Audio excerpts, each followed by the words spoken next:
قیامت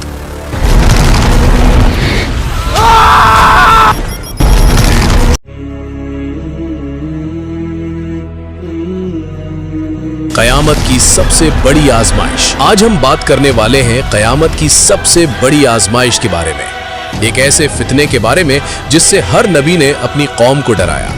اس فتنے کا نام ہے دجال۔ دجال کون ہوگا؟ اسلامی روایات کے مطابق دجال ایک ایسا انسان ہوگا جو قیامت سے پہلے ظاہر ہوگا اور دنیا میں بہت بڑا فتنہ پھیلائے گا۔ نبی اکرم محمد نے فرمایا کہ دجال سب سے بڑا فتنہ ہوگا۔ اس کی چند نشانیاں: اس کی ایک آنکھ خراب ہوگی، اس کی پیشانی پر کافر لکھا ہوگا، وہ جھوٹے معجزے دکھائے گا، لوگوں کو دھوکہ دے کر خود کو خدا ہونے کا دعویٰ کرے گا۔ دجال کہاں سے آئے گا؟ احادیث کے مطابق دجال مشرق کی طرف سے ظاہر ہوگا۔ زیادہ تر روایات میں ذکر ہے کہ وہ خراسان کے علاقے سے نکلے گا، جو آج کے ایران، افغانستان اور وسطی ایشیا کے کچھ حصوں پر مشتمل تھا۔ ایک حدیث میں ذکر ہے کہ اس کے ساتھ ایک بڑی فوج ہوگی۔ یہودیوں کا کیا کردار ہوگا؟ کچھ احادیث میں ذکر ہے کہ دجال کے ساتھ بہت سے لوگ شامل ہوں گے، جن میں خاص طور پر اصفہان کے تقریباً 70,000 یہودی اس کے پیروکار ہوں گے۔ اس کی وجہ یہ بتائی جاتی ہے کہ وہ دجال کو اپنا مسیحا یعنی مسیح سمجھیں گے۔ وہ اس کی طاقت اور جھوٹے معجزوں سے متاثر ہو جائیں گے۔ لیکن یاد رکھیں کہ اسلام میں یہ نہیں کہا گیا کہ تمام یہودی دجال کے ساتھ ہوں گے، بلکہ صرف ایک گروہ کا ذکر ہے۔ دجال دنیا میں کیا کرے گا؟ دجال پوری دنیا میں گھومے گا اور لوگوں کو آزمائے گا۔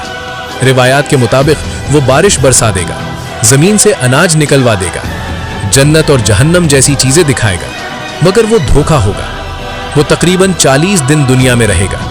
پہلا دن 1 سال کے برابر، دوسرا دن 1 مہینے کے برابر، تیسرا دن 1 ہفتے کے برابر، باقی دن عام دنوں جیسے۔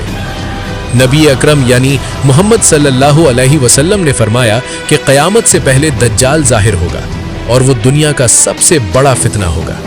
کہا جاتا ہے کہ دجال ایک انسان ہوگا، لیکن اس کے پاس ایسی طاقتیں ہوں گی جنہیں دیکھ کر لوگ حیران رہ جائیں گے۔ اس کی ایک آنکھ خراب ہوگی اور اس کی پیشانی پر واضح طور پر لفظ کافر لکھا ہوگا، جسے ہر مومن پڑھ سکے گا۔ احادیث کے مطابق دجال مشرق کی طرف سے ظاہر ہوگا، خاص طور پر خراسان کے علاقے سے۔ جب وہ نکلے گا تو بہت سے لوگ اس کے ساتھ شامل ہو جائیں گے۔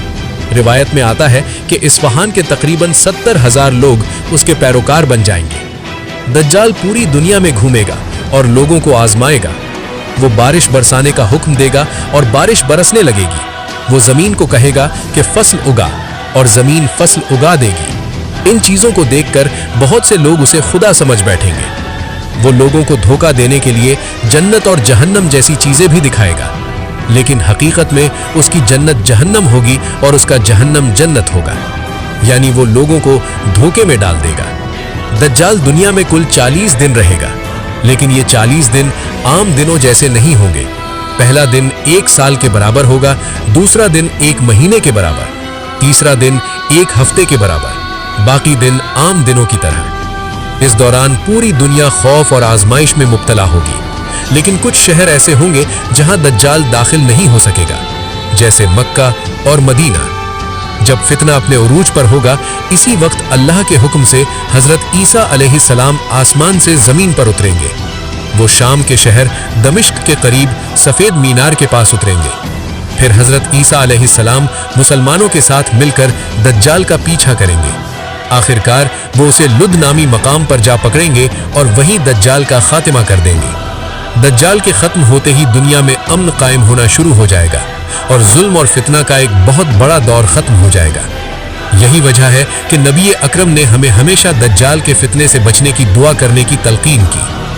اللہ ہمیں دجال کے فتنے سے محفوظ رکھے، آمین۔